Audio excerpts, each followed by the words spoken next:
यहाँ पर परिनिर्वाण प्राप्त सम्माननीय भोलानाथ जी, अभी मैं जब आया आपके इस तस्वीर और चित्र को देखा, मुझे आभास हुआ कि कई बार मैं मिल चुका हूँ और फोटो तो इन्होंने भेजा, सूचना मिली, लेकिन अभी आने के बाद आभास हुआ कि मैं कई बार आपसे रूबरू हो चुका था। तो साथियों, आप सब यथास्थान बैठे रहें। जीवन के कुछ हमारे कल्याणकारी सूत्रों को हम दोहरा लेते हैं, फिर शब्दों से, अपनी भावनाओं से, अपने हृदय से आपके प्रति हम शोक संवेदना या श्रद्धांजलि अर्पित कर लेते हैं।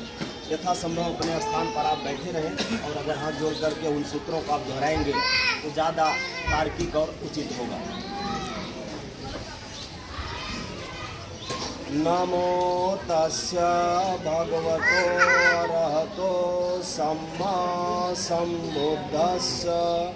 नमो तस्य भगवतो अरहतो सम्मा सम्बुद्धस्य। नमो तस्य भगवतो अरहतो सम्मा सम्बुद्धस्य। बुद्धं शरणं गच्छामि, धम्मं शरणं गच्छामि, संघं शरणं गच्छामि, द्वितीयंपि बुद्धं शरणं गच्छामि, द्वितीयंपि धम्मं शरणं गच्छामि, द्वितीयंपि संघं शरणं गच्छामि, तृतीयंपि बुद्धं शरणं गच्छामि, तृतीयंपि धम्मं शरणं गच्छामि, तृतीयंपि संघं शरणं गच्छामि। पाणातिपाता वीरमणि शिक्षापदं समादयामि। अदिन्नादाना वीरमणि शिक्षापदं समादयामि। मूसावादा वीरमणि शिक्षापदं समादयामि। कामेषु मिच्छाचारा वीरमणि शिक्षापदं समादयामि। सुरामेरमज्जपमादस्थाना वीरमणि शिक्षापदं समादयामि। बुद्धं नमामि, धम्मं नमामि, संघं नमामि। साधु साधु साधु भवतु सर्वमंगलं।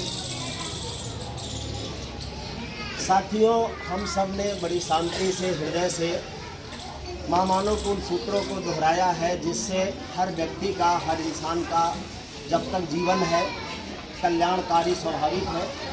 साथियों, हम सब इंसान के रूप में हैं, हम सब मानव हैं, हम सब जीवित हैं और जीवन और मृत्यु सर्वसत्य है, नैसर्गिक है, प्राकृतिक है, उसमें कोई परिवर्तन संभव नहीं है, स्वाभाविक है, होना ही है। जीवन अनिश्चित है, मृत्यु सुनिश्चित है, मृत्यु फैक्ट है, मृत्यु होना ही है। और हम सब हर दिन, हर अपना एक दिन जो गुजर रहा है, हम सब अपना जो आने वाला मृत्यु है उसके एक एक दिन हम सब भी करीब पहुंच रहे हैं और हर किसी का मृत्यु है, हर किसी का स्वाभाविक है। हाँ, यह वास्तविकता है कि जो प्रकृति का नियम है, सबका पैदा होना है और बड़े होना है, जीवन चक्र चलना है, वृद्धावस्था आना है और अंतिम अवस्था आना, मृत्यु हो जाना, प्रकृति का ये नियम है। उसको हम सामयिक मृत्यु कहते हैं। लेकिन अगर सामयिक से पहले हो जाए, यंग स्टेज में हो जाए, जीवन चक्र पर पूरा होने से पहले हो जाए, तो उसे हम असामयिक मौत कहते हैं। तो ये असामयिक मौत है और जब जीवन का चक्र पूरा होता है तो हम सब उसे प्राकृतिक सामाजिक नियम के अनुसार स्वीकार कर लेते हैं। लेकिन जब असामयिक मौत होती है तो थोड़ी ज़्यादा पीड़ा होती है, ज़्यादा असह्य होती है। लेकिन रियलिटी ये है कि मौत की वास्तविकता को हम सब समझें।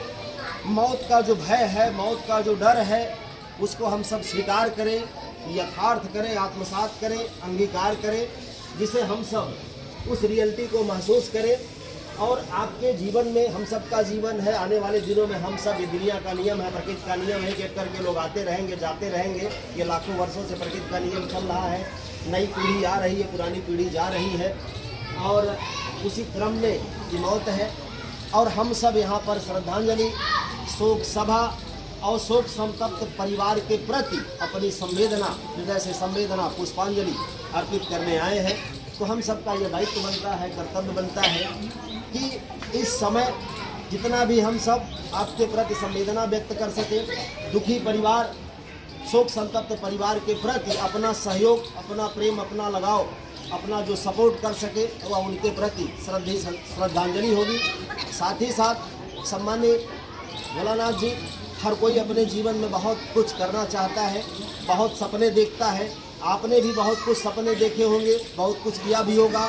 और अगर इनके जीवन के जो सपने थे, वो सपने अगर कहीं अधूरे हैं, वो नहीं पूरे हो पाए, उसको पूरा करने में अगर हम सबका सहयोग हो कि आपके कुछ सपने थे और नहीं पूरा हो सका, अगर हम सब मिल करके सहयोग से उसको पूरा कर सके, तो आपके प्रति हमारी आपकी श्रद्धांजलि हो सके। तो साथियों, शुरू में हम सब ने, ज़्यादा नहीं, बस 5 मिनट और, शुरू में हम सब ने महामानव बुद्ध के द्वारा बताए गए उन सूत्रों को थोड़ा अंगीकार किया। उसकी व्याख्या नहीं करना है, लंबा नहीं चलना है, लेकिन जीवन होते हुए जीवन का क्या मार्ग है, जीवन कैसे जिए, जीवन कैसे सम्यक हो, जीवन कैसे सुखमय हो, उस विषय में अगर हम आप कुछ बातें जानें और उसको पालन करें, तो निश्चित रूप से हम थोड़ा शांत रहते हैं, थोड़ा गंभीर रहते हैं, थोड़ा सुखी रहते हैं। तो ज़रूर उसको जानना भी चाहिए, मानना भी चाहिए। तो भगवान बुद्ध के जीवन का मृत्यु के संबंध में जो प्रसंग है, उसकी बातें कह के अपनी बातों को समाप्त करता हूँ।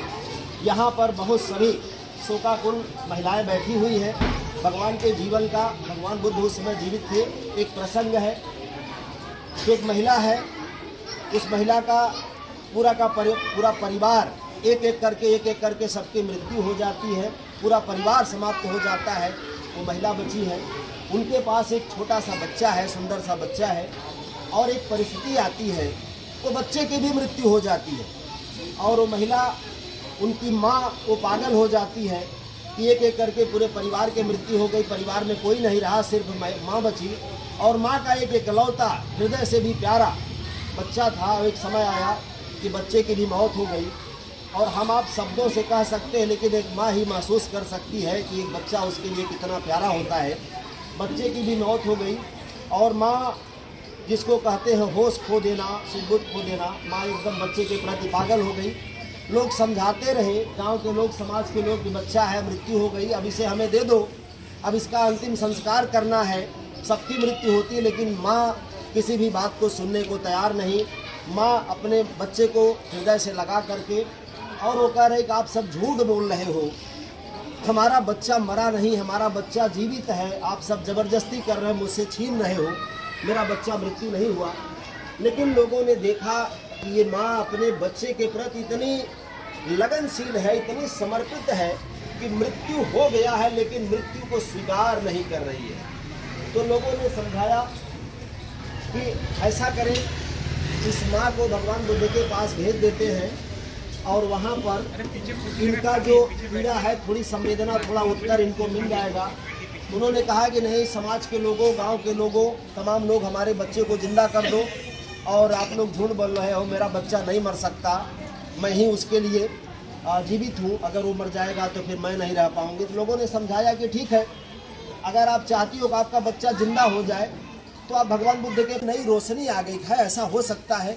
वो सीधे भागी भगवान बुद्ध के पास कि ठीक है, मेरा बच्चा जिंदा कर दीजिए। भगवान बुद्ध के पास गई।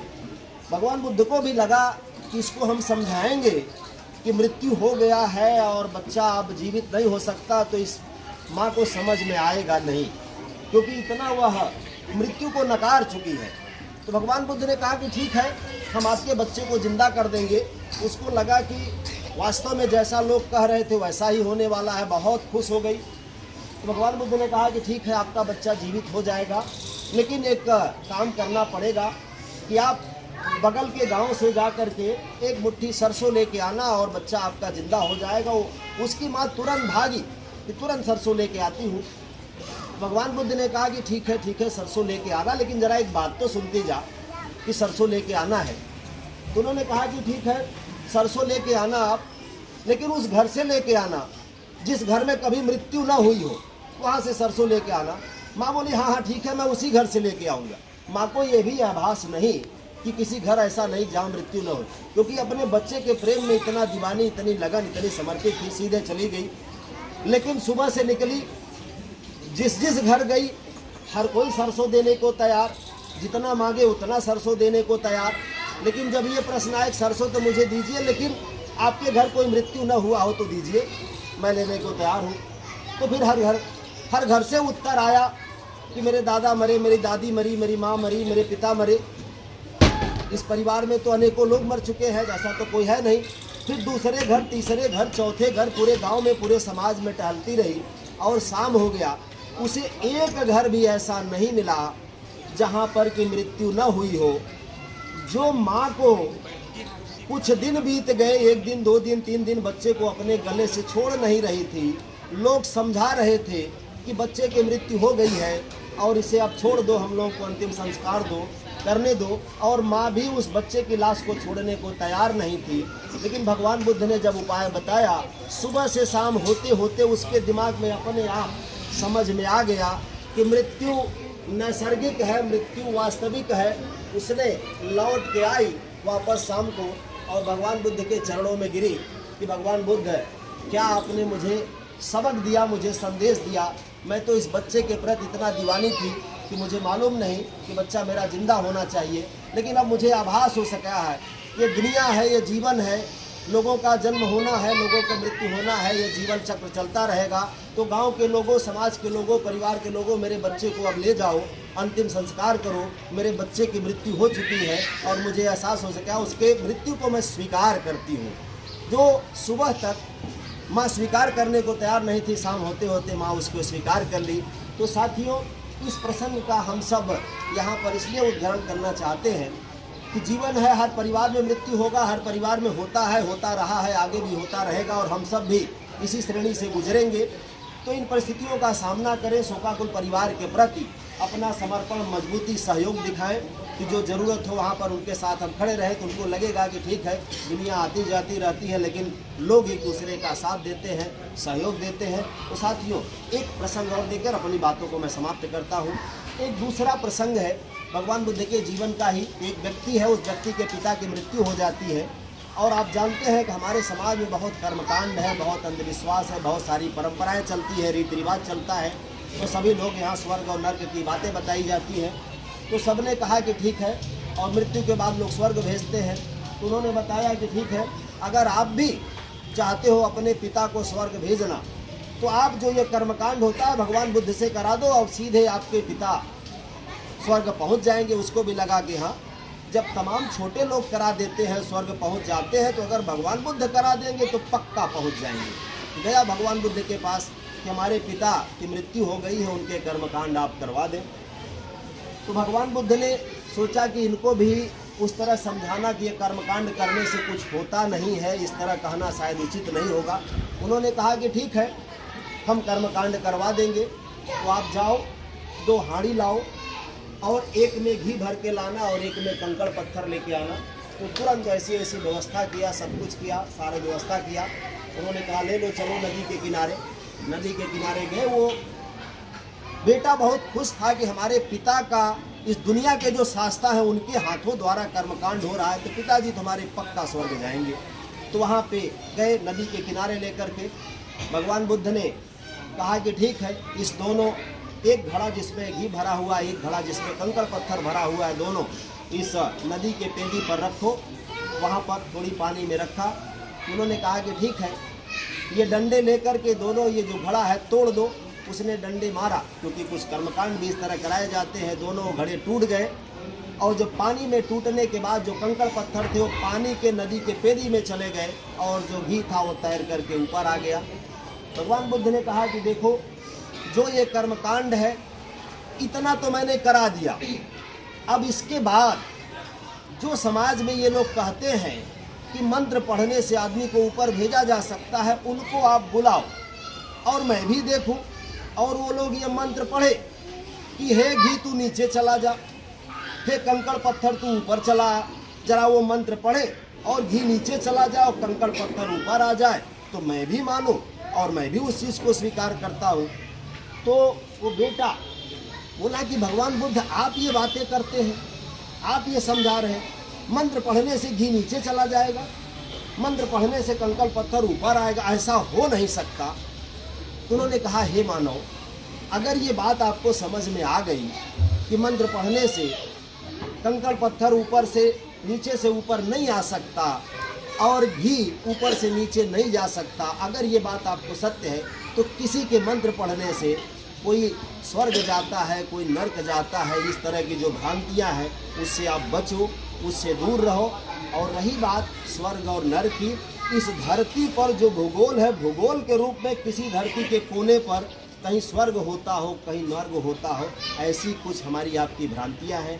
तो साथियों, हम सब यहाँ के जो भ्रम है, अंधविश्वास, उससे बचें। जीवन और मौत सात्विक है, वास्तविक है, प्यार करें। ये समाज है, ये परिवार है, ये दुनिया है, हम सब जब तक जिंदा हैं तब तक एक दूसरे का सहयोग करें। हमारे आपके जीवन में थोड़ा कम या ज़्यादा हो सकता है, लेकिन मृत्यु में कोई कम या ज़्यादा नहीं, मृत्यु तो 100% श्योर है, समय के साथ होना ही है। तो हम सब यहाँ पर शोक संवेदना के प्रति आए हैं, हमारी आपके पूरे परिवार के प्रति, शोकाकुल परिवार के प्रति और आपके प्रति सच्ची हृदय से श्रद्धांजलि है। और हम सब पुष्प अर्पित करते हैं। बहुत सभी साथियों ने पुष्प अर्पित किया है, अभी कुछ और साथी अभी आए हैं जो नहीं किए हैं। हमारा आप सभी से आग्रह होगा कि आ करके अपने हृदय में अपने मन की भावनाओं आपके प्रति समर्पण पुष्प को अर्पित करते हुए और इन्हीं शब्दों के साथ अपनी बात को हम विराम देते हैं। आप सभी को नमन है, आपको चरण बंदन है, आप सभी को नमन है।